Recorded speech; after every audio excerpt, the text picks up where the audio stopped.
చేయండి. మొదటి బోర ఏం చేసింది? మొదటి బోర వచ్చి ఊదినప్పుడు రక్తముతో మిళితమైన వడగండ్లు ఏం చేసింది నాన్న? వడగండ్లు పడ్డాయి. తర్వాత భూమి పైన పడవేయబడ్డాక భూమిలో 3వ భాగము కాలిపోయింది. రెండవ దూత బూర ఊదినప్పుడు అగ్ని చేత మండుచున్న పెద్ద కొండ వంటిది ఒకటి సముద్రంలో పడవేయబడ్డాక అందులో సముద్రంలో 3వ భాగం ఏమైపోయింది నాన్న? రక్తమైపోయింది. సముద్రంలోని ప్రాణము గల జంతువులన్నీ 3వ భాగము చనిపోయింది. తర్వాత ఓడలో 3వ భాగము నాశనం అయిపోయింది. ఇదంతా చూసాం కదా. తర్వాత 3వ బోర దూత ఊదినప్పుడు దివిటి వలె మండుచున్న ఒక పెద్ద నక్షత్రం ఆకాశము నుండి వచ్చి ఎక్కడ పడింది? అది నదుల మీద పడింది. నదుల మీదను నీటి బుగ్గల మీదను పడింది. నదులు నీటి బుగ్గలు ఎవరికి ఉపయోగపడుతున్నాను? నదులు నీటి బుగ్గలు ఎవరి కోసం? నదులు నీటి బుగ్గలు ఎవరి కోసం తల్లి? మనుషుల కోసం. ఆ మనుషులు బ్రతకాలంటే ఏ నీరు తాగుతున్నారు? మనుషులు నదుల నీళ్లు తాగుతున్నారు. ఈ నదుల్లో నీళ్లు తాగాలి, నీటి బుగ్గల్లో నీళ్లు తాగాలి. కాబట్టి మరి నీరు చేదైపోయిందంట. దాని పేరంట, నక్షత్రం పేరు మాచిపత్రి అంట. ఈ మాచిపత్రి అంటే చేదు అని అర్థం. ఈ చేదు నీటిగా మార్చబడ్డాక ఆ నీరు తాగిన వాళ్ళంతా ఏమైపోయారంట? చనిపోయారంట. మరి ఇప్పుడు ఎన్ని బోర్లు చూసావు నాన్న? 3 బోర్లు చూసావు. 4వ బోర చదువు నాన్న. 4వ బోరను చదువు ఒక్కసారి. 4వ బోర, 4వ దూత బోర ఊదినప్పుడు ప్రకటన గ్రంథము 8వ అధ్యాయము 12వ వచనం. సూర్యుడు ప్రకాశింపకుండునట్లును రాత్రిలో 3వ భాగమును చంద్ర నక్షత్రములు ప్రకాశింపకుండునట్లును వాటిలో 3వ భాగము కొట్టబడెను. దేవునికి స్తోత్రం. మరియు నేను చూడగా ఆకాశ మధ్యమున ఒక పక్షిరాజు ఎగురుచు బోరలు ఊదబోవుచున్న 3 దూతల బోరల శబ్దములను బట్టి భూనివాసులను అయ్యో అయ్యో అయ్యో అని గొప్ప స్వరముతో చెప్పుట నేను వింటిని. ఇక్కడ ఎన్నో బోరం? ఇది 4వ బోర. ఈ 4వ బోర ఊదంగానే సూర్య చంద్ర నక్షత్రాల్లో 3వ భాగం అంటే చీకటితో కమ్మేసేసేసిందంట. చీకటి కమ్మేయంగానే ఇంకేముంటుంది నాన్న? చీకటి అయితే నీకేమైనా తెలుసుద్దా? కరెంటు పోతే ఎంతసేపు మనకు బాగుంటుందిరా అమ్మా? కరెంటు పోయిందనుకో మనం అసలు చీకట్లో ఎంతసేపు ఉండగలుగుతున్నాం? కాసేపుట్లోనే కరెంట్ వస్తే బాగుండు అనుకుంటున్నావా లేదా? అవునా? మరి అక్కడైతే సూర్యుడు వెళ్ళిపోతున్నాడంట, చంద్రుడు వెళ్ళిపోతున్నాడంట. 3వ భాగం చీకటి గమ్మేసిందంట. పగటిలో 3వ భాగము సూర్యుడు ప్రకాశింపకుండానట్లు, రాత్రిలో 3వ భాగము చంద్ర నక్షత్రములు ప్రకాశింపకుండానట్లు వాటిలో 3వ భాగము కొట్టబడెను అని వచ్చింది. అంటే దేవుడు కోపం చూసి ఎంత చేసిందో. నీకు పగటిని ఏలటానికి ఏమో సూర్యుని పెట్టాడు, రాత్రిని ఏలటానికి ఏమో చంద్రుని పెట్టాడు. వాటిని కూడా తీసేయడానికి దేవుడు సిద్ధపరిచాడు. అంటే కోపం వస్తేనా? కాదు నానా, కోపం వస్తేనేనా? మరి అంతటి ఉగ్రత మన మీదకి రాబోతుంది రేపు. నువ్వు ఇంకా మారకుండా నేడు రేపుని వాయిదా వేస్తున్నావా? ఇంకా ఎప్పుడుందిలే, బోల్డ్ టైం ఉంది. ఏంది పాస్టర్ గారు అప్పుడే? చాలా టైం ఉంటే అప్పుడే ఎందుకు పశ్చాత్తాపం? అప్పుడే ఎందుకు ప్రార్థన? అప్పుడే ఏంటి? నాకు చాలా టైం ఉంది అంటున్నాడు. బస్సు ప్రమాదాలు ఎలా జరుగుతుంది? ఒకే ఇంట్లో ఉన్న 3 కూతుళ్ళు చచ్చిపోయారటండి. తండ్రి అంత ఏడుస్తున్నాడండి, తల్లి అంత ఏడుస్తుందండి. ఏమండి, అవునా కాదా? మరణ వార్తలు వింటున్నావా లేదా? ఇప్పుడు నిజంగా చెప్తున్నా మీతో, పరిశుద్ధాత్మ దేవుడు పలుకుతున్న మాట. మరి ప్రపంచం అంతా అల్లకొల్లోలంగా ఉంది. ఇంకా నేడని రేపని వాయిదాలు వేస్తున్నావా నువ్వు? ఇంకా ఎన్నాళ్ళు వాయిదా వేస్తావు? దేవుడు వచ్చేసే సమయం ఆసన్నమైందని నీకు తెలియట్లేదా? ఒకవేళ దేవుడు వచ్చి నిన్ను అడిగితే నువ్వేం సమాధానం చెప్పగలవు? సమాధానం చెప్పడానికి నీ దగ్గర ఆన్సర్ ఉందా? లేదు కదా. అందుకే ఈ 4వ దూత బోర ఊదినప్పుడు సూర్య చంద్రులు లేకుండా వెళ్ళిపోతారు. 3వ భాగం ప్రకాశం లేకుండా అయిపోద్ది. తెల్లారదిక నీకు. మరియు నేను చూడగా ఆకాశ మధ్యమున ఒక పక్షిరాజు ఎగురుచు బోరలు ఊదబోచున్న 3 దూతలు బోరల శబ్దములను బట్టి భూనివాసులకు అయ్యో అయ్యో అయ్యో అని గొప్ప స్వరముతో చెప్పుట వింటిని. అంటే కష్టం వచ్చేస్తుందని దూత ప్రకటించింది. అందుకని ఎక్కడైనా మనం మారాలా వద్దా? అయ్యో, సువార్తను ప్రకటింపకపోయిన ఎడలా నీకు శ్రమ, నాకు శ్రమ, మన అందరికీ శ్రమ.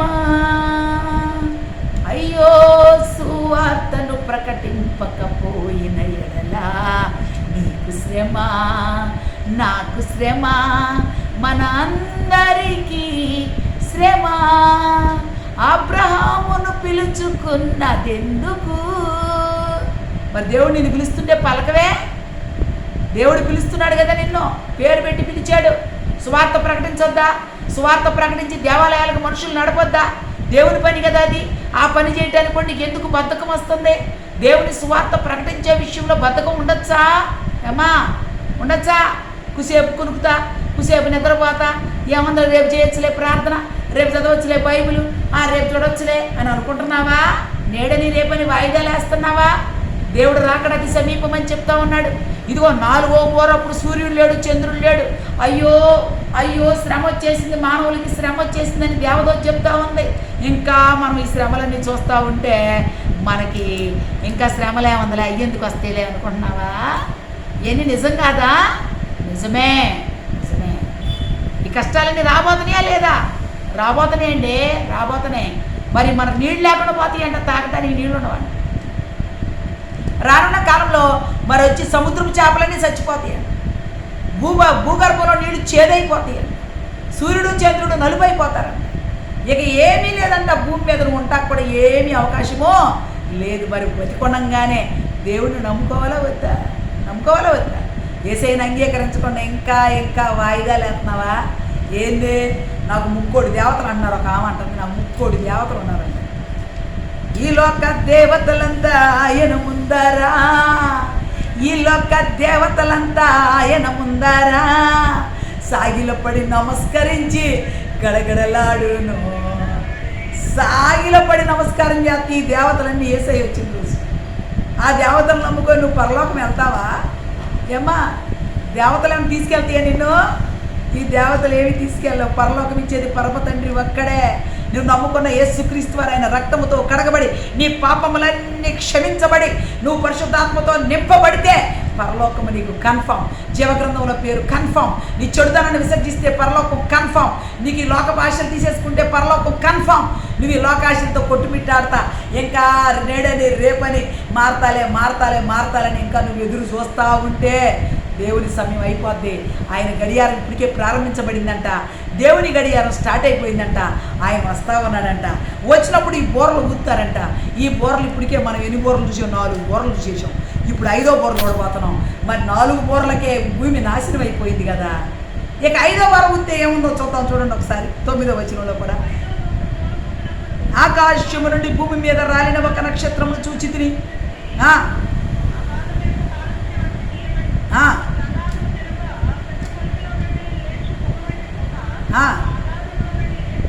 అగాధములోని సూర్యునికి వాయుమండలం మీద చీకటి కమ్మెను. ఆ పొగలో నుండి మిడతలు భూమి మీదకి వచ్చెను. భూమిలో ఉండి తేళ్లకు బలం వచ్చినట్లు అవి బలము ఇయ్యబడెను. మరియు నొసళ్ళ యందు దేవుని ముద్ర లేని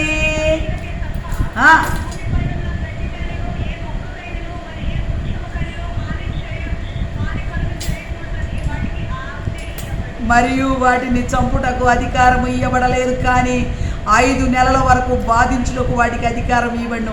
వాటి వలన కలుగు బాధ తేలు మనుషులు పుట్టినప్పుడు వలె బాధ ఉండెను. ఆ దినములలో మనుష్యులు మరణమును వెదుకుదురు కానీ అది వారికి దొరకనే దొరకదు. చావవలనని ఆశపడుదురు కానీ మరణము వారి యొద్ద నుండి పారిపోవును. ఆ మిడతల రూపములు యుద్ధమునకు సిద్ధపరచబడినవి, గుర్రములను పోలి ఉన్నవి, బంగారము వలె మెరయు కిరీటములు వంటివి వాటి తల మీద ఉండెను. వాటి ముఖములు మనుష్య ముఖముల వంటివి, స్త్రీల తల వెంట్రుకల వంటి వెంట్రుకలు వాటికి ఉండెను. వాటి పండ్లు సింహపు కోరల వలె ఉండెను. ఇనుప మైమరుపు వంటి మైమరుపులు వాటికి ఉండెను. వాటి రెక్కల ధ్వని శబ్దమునకు యుద్ధమునకు పరిగెత్తునట్టు విస్తారమైన గుర్రపు రథముల ధ్వని వలె ఉండెను. తేళ్ల తోకల వంటి తోకలను కొండ్లును వాటికి ఉండెను. 5 నెలల వరకు వాటి తోకల చేత మనుషులను హాని చేయుటకు వాటికి అధికారం ఉండెను. పాతాళపు దూత వాటిపైన రాజుగా ఉన్నాడు. హెబ్రీ భాషలో దానికి అబద్దోనని పేరు. ఏం పేరమ్మ దాని పేరు? అబద్దోనని పేరు గ్రీకు దేశపు భాషలో వాని పేరు అపోల్లో అని పేరు. అపోల్లో అంటే ఏంటి అర్థము? నాశనము చేయువాడు. అపోల్లో అంటే అర్థం ఏంటన్నా? నాశనము చేయువాడు. ఎన్నో బోర ఊదినప్పుడు ఎన్ని జరుగుతున్నాయమ్మా? 5వ బోర. 5వ బోర ఊదితే నేను చచ్చిపోతానయ్యా, నేను ఉరేసుకుంటానయ్యా అంటే ఉరితోడంట పక్క వెళ్ళిపోతాను. అయ్యో నేను నీళ్ళలో దూకుతాను, నేను నీళ్ళలోకి వెళ్ళిపోయి నీళ్ళల్లో పడతాను అని నీళ్ళలోకి వెళ్తేనంట నీళ్లు దూరంగా పరిగెత్తి అంట. నీళ్లు దూరంగా పరిగెత్తి చావటానికి అవకాశం ఇస్తాయమ్మ నీళ్ళు ఇవ్వవంట. ఈ లోకములో ఉన్న నువ్వు 5వ బోర ఊదినప్పుడు ఇక్కడ అంటున్నాడు, నొసళ్ళ మధ్య ముద్ర లేని మనుషులకు తప్ప భూమిపై ఉన్న గడ్డికైనను ఏ మొక్కకైనను మరి ఏ వృక్షమునకైనను హాని కలుగు చేయువాడు హాని చేయకూడదని దేవుడు ఆజ్ఞాపించాడంట. మరి మనం ఇప్పుడు చెప్పుకున్నది ఏంటి? బోర్ల గురించి మాట్లాడుకుంటున్నాం. ప్రకటన గ్రంథంలో బోర్లు విప్పినప్పుడు 5వ బోర ఊదినప్పుడంట మనుషులందరి మీదకి అగాధము తెరవబడి, అగాధం అంటే ఏంటమ్మా? భూమి ఏం చేసిద్దంట? నెరవిచ్చిద్దంట.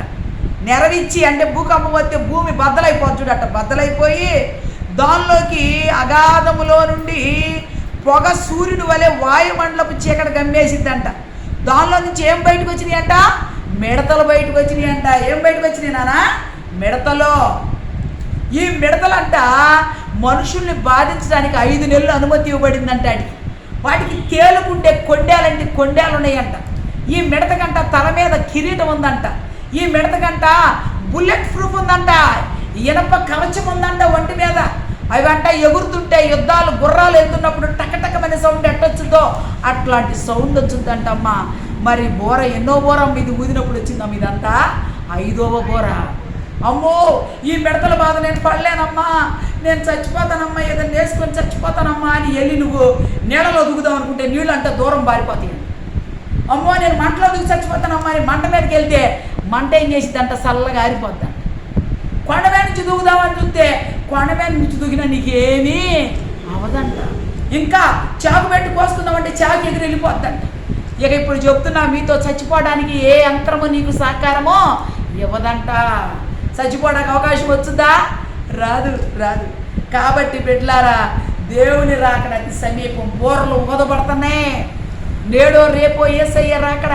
ఆయన కన్యమరియ గర్భమందు జన్మించి పొంతు పిలాతు కాలమందు సిలువేయబడ్డాడని, చనిపోయాడని, పాతి పెట్టబడ్డాడని, తిరిగి లేచాడని, పరలోకానికి వెళ్ళాడని నమ్మి నువ్వు 10 మందికి స్వార్థ చెప్పుకోకుండా, ఇంకా స్వార్థ ప్రకటించుకోకుండా అబ్బా డబ్బు సంపాదించుకోవాలి, నేను సంపాదన కోసమే పొట్టలేదు నీవు, పోయేటప్పుడు ఏది పట్టుకొని పోవు, పోతున్న వారిని నీవు చూచుటలేదా?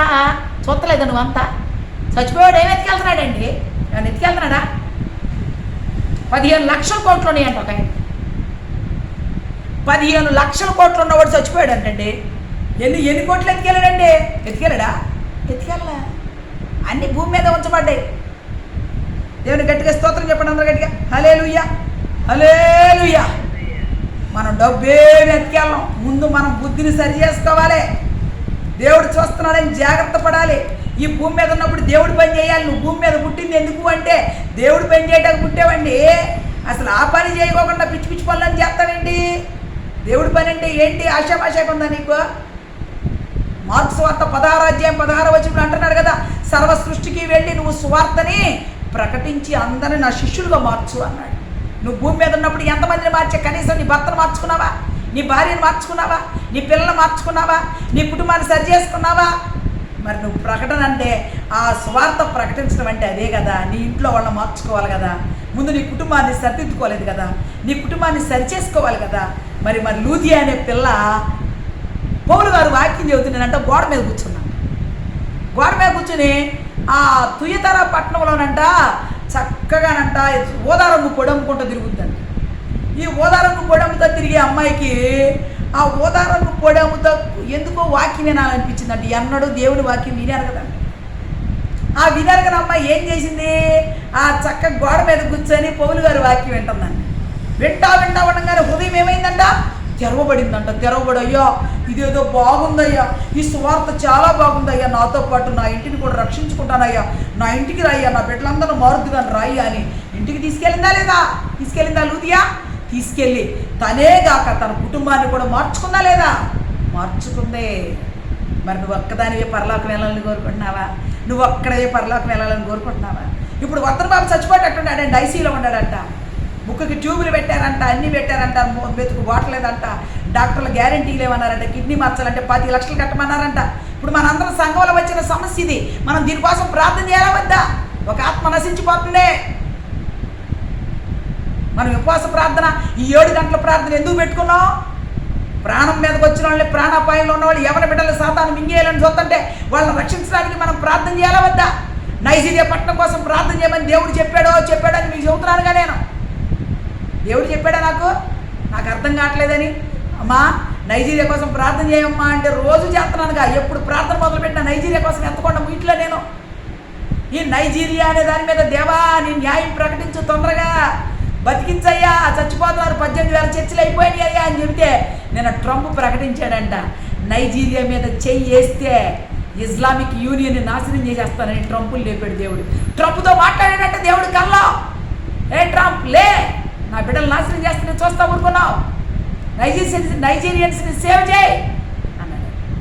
దేవుడు చెప్తే తిరుగుందమ్మా, తిరుగుందా? నిన్ను స్వస్థపరుస్తున్నా, నీకు దీర్ఘాయువు ఇస్తున్నానని దేవుడు అన్నాడు అనుకో, దాన్ని ఆపగలిగిన శక్తి మానవుడుకుందా? లేదో. ప్రాణం ఇచ్చేది ఆయనే, ప్రాణం తీసేది కూడా ఆయనే. స్వస్థపరిచే యెహోవాని నేనేనంటున్నాడు. గాయము చేయవాడిని నేనే, గాయము మార్పు వాడిని కూడా నేనే.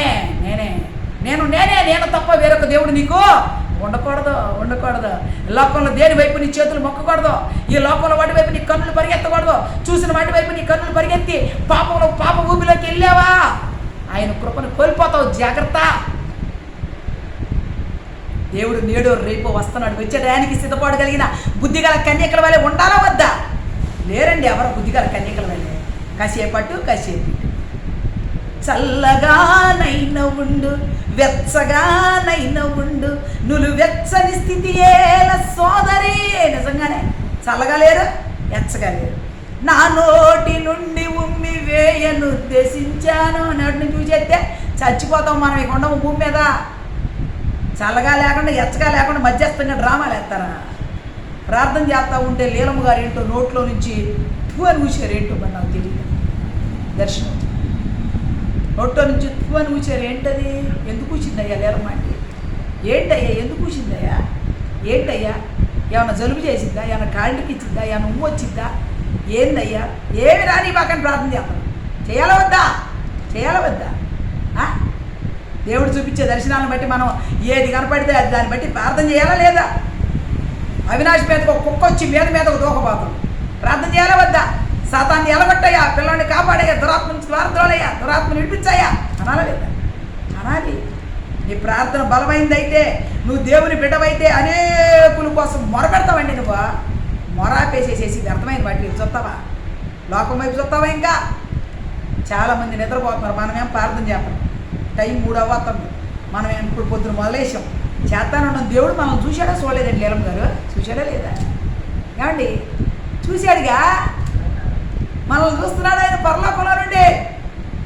ఎవరెవరు ఉన్నారా? ఎవరెవరు ప్రార్థన చేస్తారు? ఎవరెవరు ఆసక్తితో వాక్యం వింటున్నారా? ఎవరెవరు ఈ వాక్యానికి లోబడుతున్నారా? దేవుడు వింటున్నాడు, చూస్తున్నాడు. ఆయన చూసి జీవగ్రంథంలో మన పేర్లే రాస్తాడు. జీవగ్రంథంలో ఎందుకు పేరు రాస్తాడంటే ఆయనతో గడుపుతున్నావుగా. నువ్వు లోకంలో ఏమైనా గడుపుతున్నావా?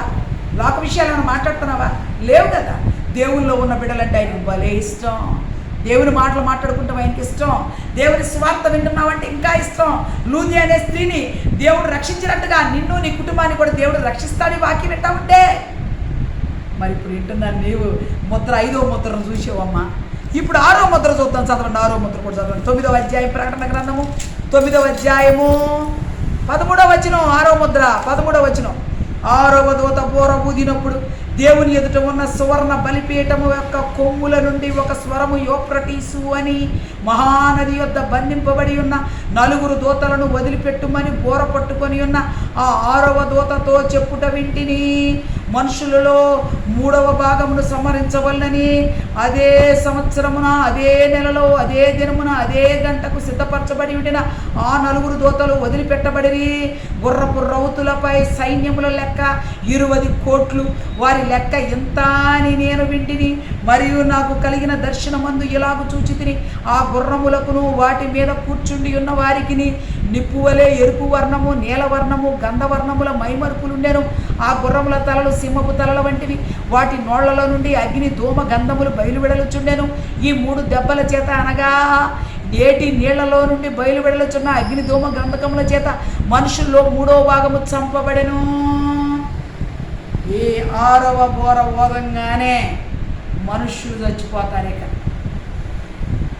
మనుషులు చంపడానికి ఆజ్ఞ 6వ బోర. మానవుడు ఎన్నో రోజు తయారు చేయబడ్డాడండి?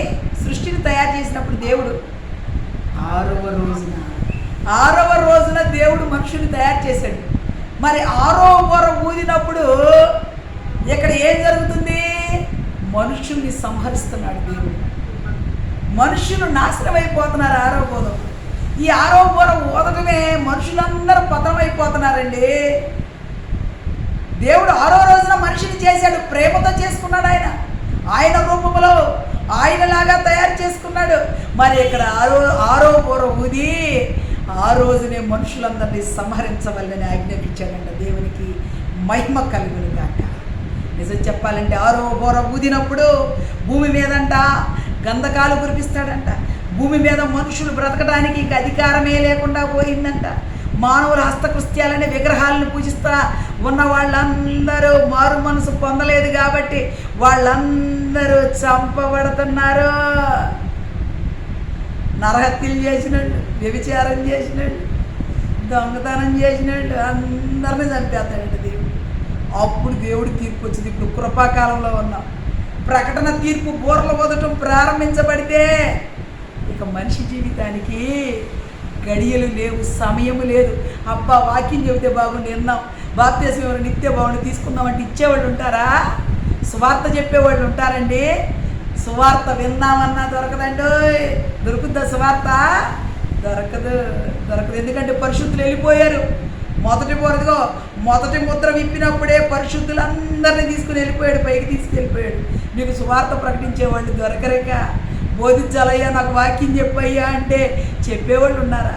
అలనాడు సౌలు పౌలుగా మార్చబడకముందు దమస్కు మార్గంలో పడి ఉంటే దేవుడే అననీయాన్ని పంపి సువార్త చెప్పించాడు. గుర్తుందా మీ అందరికీ? అవునా? సువార్త వినటం వల్ల మేలా కీడా చెప్పాలి. సువార్త విని మనం మారు మనసు పొందుకోవాలి. సువార్త విని వదిలేయటం కాదు. పౌలు గారు సువార్త విన్నాడండి. సౌలుగా ఉన్నప్పుడు విన్న సువార్త విని పౌలుగా మార్చబడి మరణమైన జీవమైన పర్లేదు, చచ్చిన పర్ల, బ్రతికిన పర్ల, చావైన మేలంతా వెళ్ళిపోయి సువార్తను ప్రకటించాడు. అవునా కాదా? పౌలు గారు ఏమ్మా సువార్త ప్రకటిస్తా అన్నాడు. బ్రతుకుట క్రీస్తే, చావైతే మేలు అన్నాడు. చావైతే మేలు అన్నాడు.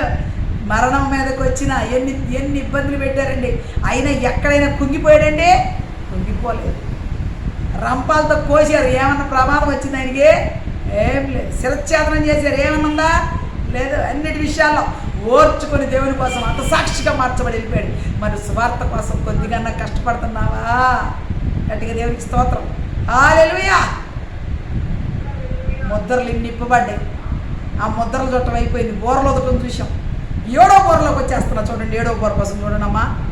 7వ బోర విషయంలో జాగ్రత్తగా అబ్జర్వ్ చేయండి. 7వ బోర ఊదినప్పుడు ఈ భూమి మీద ఏమేమి జరిగిందో, ఇక్కడ ఏం జరగబోతుందో 7వ బోర ఊదినప్పుడు చూద్దాం. 10వ అధ్యాయము మొదటి నుంచి చదువుతున్నాను. బలిష్ఠుడైన వేరొక దూత పరలోకం నుండి దిగి వచ్చిన చూచితిని. ఆయన మేఘము ధరించుకొని ఉండెను. ఆయన శిరస్సు మీద ఇంద్రధనస్సు ఉండెను. ఆయన ముఖము సూర్యబింబం వలె ఉండెను. ఆయన పాదములు అగ్నిస్తంభం వలె ఉండెను.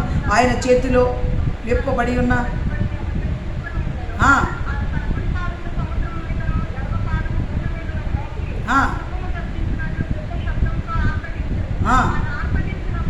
ఏడు ఉరుములు. నేను 7 ఉరుములు పలికిన సంగతులు